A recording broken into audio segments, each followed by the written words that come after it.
By late 1944, the Imperial Japanese military was collapsing. Across the Pacific, a massive Allied naval fleet was steadily advancing toward the Japanese home islands, dominating both the ocean and the sky. Japan simply couldn't replace what it was losing.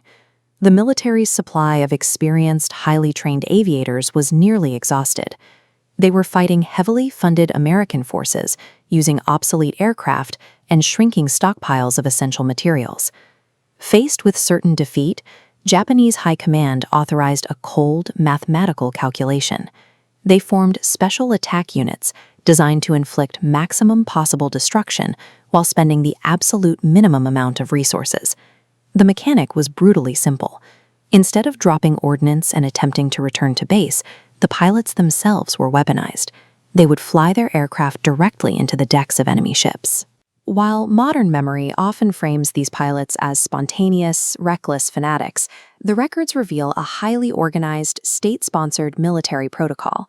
The collapse of Japan's conventional tactics created a strategic vacuum. With no other effective defense remaining, the transformation of human beings into expendable, single-use weapons became official policy. The military needed bodies to fill these planes, and they didn't pull from the ranks of seasoned veterans. The majority of these pilots were teenagers, usually between 17 and 20 years old, drafted directly out of university classrooms. Recruitment relied on a powerful illusion of choice. Soldiers were handed questionnaires asking if they wished to volunteer, but they were corralled into large groups where the pressure to conform was immense. To say no meant bringing deep shame to themselves and their families. The psychological weight placed on these young men was absolute. They were burdened by intense societal duty and the expectation that they were dying for the emperor, a figure revered not just as a head of state, but as a living deity. There was very little celebration before a flight. Their final hours were quiet.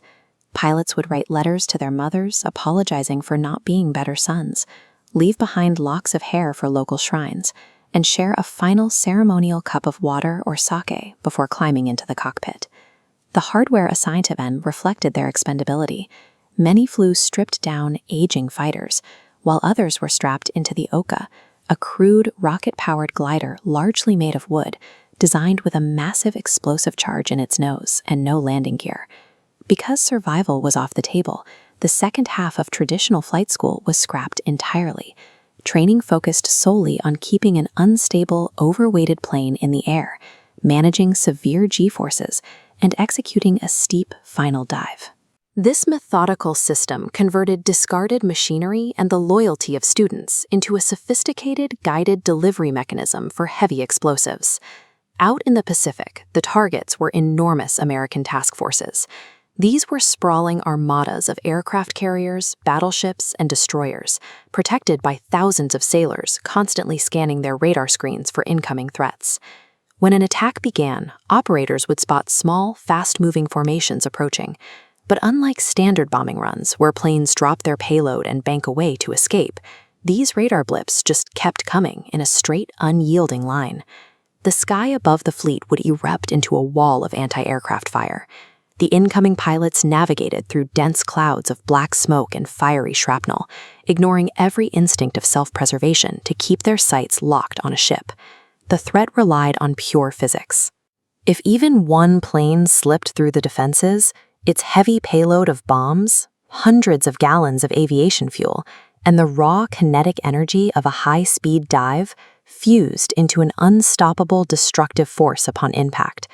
The resulting damage was catastrophic. Aircraft carriers were prime targets because their long wooden flight decks were packed with highly flammable fuel, parked aircraft, and munitions, while smaller escort destroyers frequently had their steel hulls torn wide open. For the American sailors, the psychological toll was immense. They lived in a constant state of dread, knowing the most sophisticated naval defenses in the world could be completely undone by a single pilot willing to die. The United States Navy held overwhelming technological and numerical superiority, yet they found themselves highly vulnerable to a weapon that simply bypassed the basic rules of human survival. By the end of the campaign, nearly 4,000 young Japanese pilots had died. In return, they inflicted horrific casualties on American naval crews and left dozens of warships crippled and burning in the water. Yet, for all the localized destruction, it was a strategic failure. The tactic delayed but could not stop the Allied fleet from advancing across the Pacific toward the Japanese mainland. The strategy ended abruptly in August of 1945, when Emperor Hirohito announced Japan's surrender. The thousands of lives sacrificed in the special attack units ultimately did nothing to change the outcome of the war. In the decades that followed, the legacy of these pilots became deeply complicated. Allied occupation forces pushed a narrative painting them as insane threats, while the Japanese public initially treated surviving pilots with suspicion and shame.